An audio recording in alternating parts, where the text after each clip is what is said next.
మూడు దఫాల తెలంగాణ ఉద్యమంలో professor Jayashankar sir పాత్ర కీలకమైందన్నారు మాజీ మంత్రి హరీష్ రావు. తెలంగాణ రాష్ట్ర ఆవశ్యకతను జయశంకర్ సార్ తన రచనలు ప్రసంగాల ప్రజలకు చెబుతూ చైతన్యం చేశారన్నారు.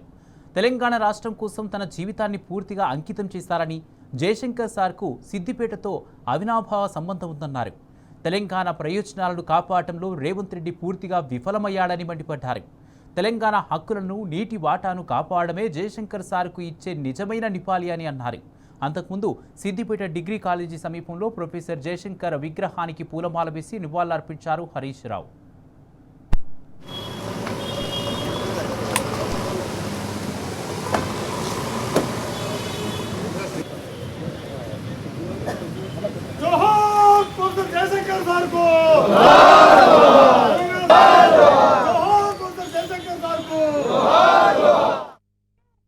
ఆచార్య జయశంకర్ గారు జీవితమంతా కూడా తెలంగాణ కోసం పోరాడినటువంటి మహనీయులు. వారికి ముఖ్యంగా సిద్దిపేటతో కూడా అవినాభావ సంబంధం ఉంది. అందుకే వారికి కాంస్య విగ్రహాన్ని సిద్దిపేటలో అత్యద్భుతంగా ఏర్పాటు చేసుకున్నాం.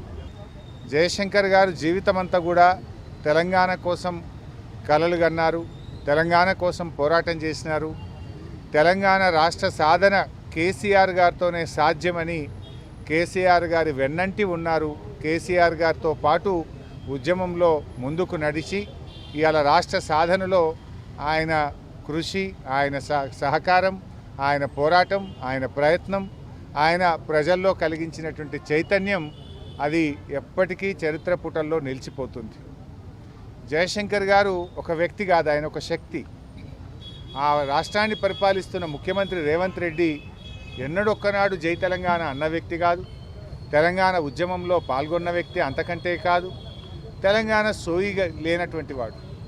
అందుకే ఇలా మనం ఏ నీళ్ళ కోసమైతే పోరాడి తెలంగాణ సాధించుకున్నామో కేసీఆర్ గారి నాయకత్వంలో దాదాపు 380 టీఎంసీలు గోదావరి నదిలో హక్కులు సాధించాం. 968 టీఎంసీలు గోదావరి నదీ జలాల్లో తెలంగాణకు దక్కాల్సిందే అని పట్టుబట్టి కేసీఆర్ గారు దాదాపు 830 టీఎంసీల వరకు గోదావరి జలాలకు అనుమతులు సాధించుకున్నాం. Are you boycott the GRMB meeting? అయితే బహిష్కరించండి లేదా ఎజెండా మార్పించండి. ఇలా ఆంధ్రప్రదేశ్ కడుతున్న గోదావరి బనకచెర్లను ఎందుకు ఆపలేకపోతున్నారు? ఇవాళ మీరు సమ్మక్క సాగర్ ప్రాజెక్టుకు 47 టీఎంసీలు ఆ రోజు హైడ్రాలజీ క్లియరెన్స్ వస్తే దాన్ని ఎందుకు వదులుకుంటున్నారో తెలంగాణ ప్రజలకు సమాధానం చెప్పాలి. ఎస్ఆర్ఎస్పి స్టేజ్ 2కు మరి సమ్మక్క సాగర్ నీళ్ళు అవసరం. అంటే వరంగల్, నల్గొండ జిల్లాకు నీళ్ళు ఇచ్చే సమ్మక్క సాగర్ను ఎందుకు వదులుకుంటున్నారు? ఇవాళ దాని మీద వదులుకుంటున్నారా లేదా? దానికి సమాధానం చెప్పాలని కూడా నేను ప్రభుత్వాన్ని ఈరోజు డిమాండ్ చేస్తూ ఉన్నాను.